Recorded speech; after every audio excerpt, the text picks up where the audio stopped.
Hi friends, welcome to my channel Mogi kitchen. तो कैसे हैं आप? उम्मीद है आप ठीक होंगे। आज मैं आपके साथ शेयर कर रही हूँ मटन कौरमा की रेसिपी, जो बहुत ही ज़्यादा लजीज बनकर तैयार हुआ है। और अगर आपने एक बार इसको ट्राई कर लिया तो आप यकीनन बार बार इसको ही ट्राई करोगे।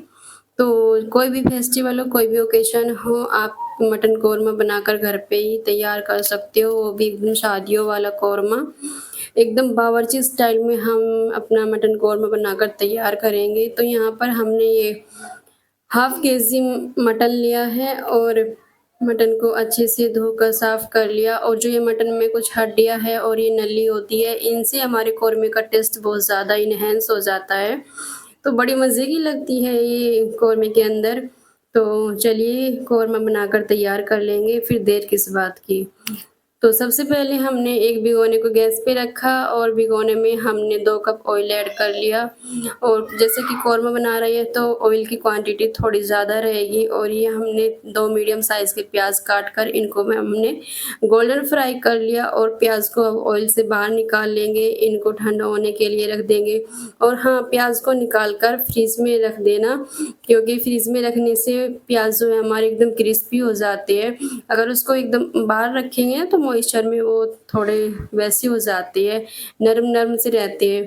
तो मैंने प्याज को फ्रिज में रख दिया था। और फिर हमने यहाँ पे कुछ खड़े मसाले ऑयल में ऐड कर दिए, जैसे कि तेज़पात का पत्ता, हरी इलायची, लौंग, काली मिर्च, जावित्री। और फिर इन मसालों को फ्राई करने के बाद अब इसमें हम मटन ऐड कर देंगे और मटन को इसी तरह से 2 से 3 मिनट तक फ्राई कर लेंगे। और यहाँ पे गैस का फ्लेम हमें मीडियम रखना है, हाई फ्लेम बिल्कुल नहीं रखेंगे। मीडियम फ्लेम पर ही हम मटन को बनाकर तैयार करेंगे।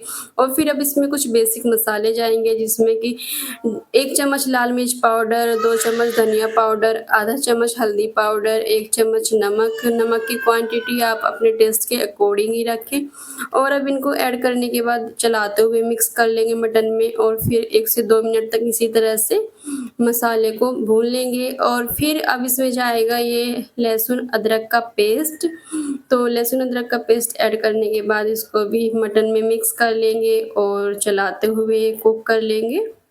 तो लहसुन अदरक को भी 2 से 3 मिनट तक इसी तरह से हम भून लेंगे, ताकि इसकी स्मेल अच्छे से निकल जाए। और जितना आप इसको मटन को भूनोगे तो हमारा कौरमा उतना ही लज़ीज़ बनकर तैयार होगा। तो मटन की अच्छे से भुनाई करेंगे यहाँ पे। तो इसको चलाते हुए इस तरह से बीच-बीच में चलाते रहेंगे और इसको भून लेंगे। अगर आप इस कौरमे को कुकर में बनाना चाहती हैं तो आप बेफ़िक्र होके इसको कुकर में भी बना सकते हैं, बट मैं इसको खुले बर्तन में बनाऊँगी। तो अब इसमें हम दही ऐड कर देंगे। यहाँ हमने ये 1 कप दही ऐड कर दिया। और दही एकदम फ्रेश होना चाहिए, बिल्कुल भी खट्टा दही ऐड नहीं करेंगे। और हाँ, दही को फेंट के नहीं ऐड करेंगे, बिना फेंटे ही दही को ऐड करेंगे, ताकि हमारा दानेदार कौरमा बनकर तैयार होए। तो दही ऐड करने के बाद ये देखिए दही से पानी भी बहुत निकल जाता है। तो अब इसको ऐसे ही ढककर 20 से 25 मिनट तक कुक करेंगे। और जब तक कि हमारा कौरमा बनकर तैयार हो रहा है तो इसके लिए खुशबूदार सा मसाला तैयार कर लेंगे, जिसके लिए ज़ीरा, जावित्री और ये बड़ी इलायची और चक्रफूल और ये सब मसाले ले लेंगे और इनको रोस्ट कर लेंगे।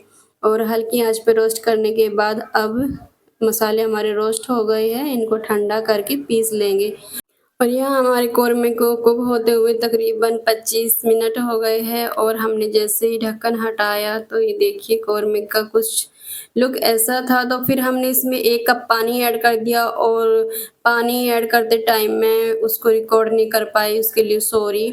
तो इसमें आप 1 कप पानी ऐड कर देना और फिर इसको 8 से 10 मिनट तक फिर कुक करना। और ये देखिए दोबारा से जब हमने इसका ढक्कन हटाया तो हमारे कौरमे का लुक कितना बेहतरीन आया हुआ था। और अब इसमें जो हमने फ्राई किए हुए प्याज थे वो हमने फ्रीज में रखे थे, वो प्याज निकाल कर उनको हाथों से मसल कर कौरमे में ऐड कर देंगे।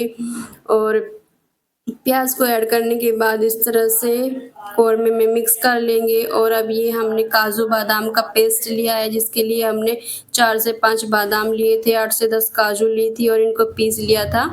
और इसको भी हम ऐड कर देंगे कौरमे में और इसको अब चलाते हुए मिक्स कर लेंगे। और ध्यान रहे काजू बादाम का पेस्ट कौरमे में ऐड करने के बाद इसको कंटिन्यू चलाएँगे, क्योंकि ये पेस्ट बहुत जल्दी तली में चिपक जाता है और जिससे कि हमारे कौरमे का टेस्ट भी ख़राब हो जाएगा और जलने की भी ज़्यादा इसकी पॉसिबिलिटी होती है फिर। तो इसको ढककर 2 से 3 मिनट तक फिर हमने कुक कर लिया। और ये देखिए अब हमने जैसे ही ढक्कन हटाया तो हमें लग रहा है हमारा कौरमा फाइनली बन गया है। और अब इसमें जो हमने गरम मसाला बनाकर तैयार किया था कौरमे का, तो वो भी हम कौरमे में ऐड कर देंगे और इसको भी हम मिक्स कर लेंगे कौरमे में। तो ये मसाला ऐड करने के बाद आपको अलग से कोई मसाला ऐड करने की ज़रूरत नहीं पड़ेगी। तो चलिए अब एक पीस उठाएँगे और चेक कर लेंगे कि गोश्त टेंडर हुआ कि नहीं। तो यहाँ पे गोश्त अच्छे से टेंडर हो गया है और एकदम सॉफ्ट हो गई है गोश्त की बोटियाँ भी। तो फाइनली हमारा कौरमा बनकर तैयार हो गया है और ग्रेवी देखिए एकदम दानेदार ग्रेवी बनकर तैयार हुई, जैसे हमने चाहा था सेम वैसे ही हमारा कौरमा बनकर तैयार हुआ है। एकदम शादियों वाला कौरमा देखने में लग रहा है। तो चलिए कौरमे को अब डिश आउट कर लेंगे। तो अगर आपको ये कौरमे की रेसिपी पसंद आई तो वीडियो को लाइक करना बिल्कुल मत भूलना और इस ईद पे तो आप इस कौरमे को ज़रूर बनाकर खाना और मुझे फीडबैक देना तो बिल्कुल मत भूलना। और फिर ऊपर से इसमें कुछ अदरक काट के ऐड कर लेंगे और कुछ धनिया पत्ती ऐड कर लेंगे। तो ये देखिए हमारे कौरमे का फाइनल लुक, तो देखने में भी कितना लाजवाब हमारा कौरमा लग रहा है। तो मिलते हैं आपसे नेक्स्ट वीडियो में, तब तक के लिए बाय।